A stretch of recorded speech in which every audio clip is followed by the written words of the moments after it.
Good morning students. ये आपकी maths की वर्कशीट है जिसको आपको टेस्ट कॉपी में सॉल्व करना है। फर्स्ट क्वेश्चन है हमारा, express each of the following decimal as per percentage. जब भी हम डेसिमल्स को परसेंटेज में कन्वर्ट करते हैं तो हम 100 से मल्टीप्लाई करते हैं। फॉर एग्जांपल ये बी वाला देखिए 1.08।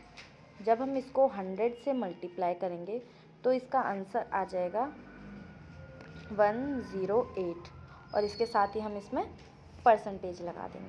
ठीक है, यानी कि इसका आंसर कितना हो गया 108 परसेंटेज। ओके, ये इसी तरीके से ये आपको फर्स्ट क्वेश्चन के तीनों और पार्ट करने हैं अपनी टेस्ट कॉपी में। नेक्स्ट क्वेश्चन है हमारा, each of the following as per percentage.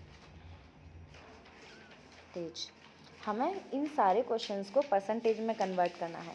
For example 9 ए वाला है 99/100। परसेंटेज को हम अपॉन में 100 यानी कि जिनका डिनोमिनेटर 100 होता है उसे परसेंटेज से डिनोट करते हैं। ठीक है, अगर हम 99/100 को परसेंटेज में कन्वर्ट करेंगे तो सिंपली 100 हटा के हम इसको 99 परसेंटेज लिख सकते हैं। ठीक है, जब हम इस चैप्टर को पढ़ रहे थे तो मैंने बताया था कि परसेंटेज को हम अपॉन में 100 करके सॉल्व करते हैं। ठीक है, इसमें ऑलरेडी अपॉन में 100 है यानी कि जो डिनोमिनेटर है ऑलरेडी 100 है, तो हम 100 को हटाकर डायरेक्ट परसेंटेज लिख देंगे। ठीक है, ये चारों क्वेश्चंस आपको अपनी टेस्ट कॉपी में इसी तरीके से सॉल्व करने हैं।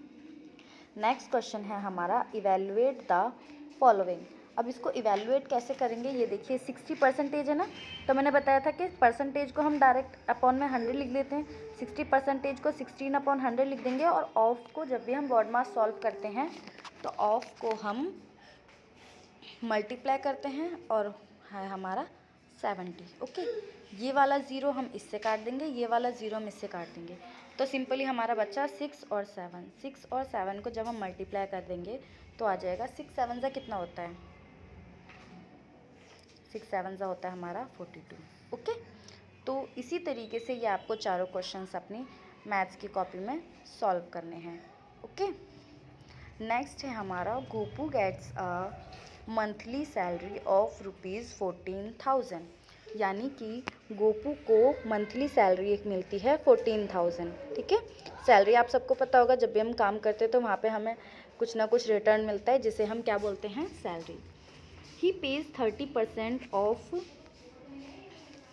It as a rent. ये जो गोपू है वो रेंट पे करता है 30%, किसका, अपनी सैलरी का, यानी कि अपनी सैलरी का जो 30% है वो एज अ रेंट पे कर देता है। What is the monthly rent he pays to. ठीक है, तो हमें ये बताना है कि वो मंथ में कितना रेंट पे करता है। हमें बताया 30% ना, तो हम 14,000 का 30% निकालेंगे। ऐसे लिखते हैं ना 13%, 13/100। ओके, ये ज़ीरो से ये ज़ीरो कैंसिल, ये ज़ीरो से ये ज़ीरो कैंसिल, हमारा बचा है 1400 एंड मल्टीप्लाई बाय 3। 1400 और 3 को हम मल्टीप्लाई करेंगे तो कितना आएगा, 4200। करेक्ट, यानी कि Gopu as a rent per month कितना पे करता है, 4200। इसकी वर्ड प्रॉब्लम्स बनानी है आपको। ठीक है, सबसे पहले स्टेटमेंट लिखनी है, उसके बाद सॉल्व करना है। ओके, नेक्स्ट है, in a mathematics test of 100 question. एक मैथ्स का टेस्ट हुआ था जिसमें टोटल क्वेश्चंस थे 100। ओके, कैरिंग इक्वल मार्क्स, यानी कि हर एक मार्क्स के बराबर वेटेज थी। रेहेना स्कोर्ड 75% मार्क्स। रेहेना का स्कोर कितना है, 75% मार्क्स।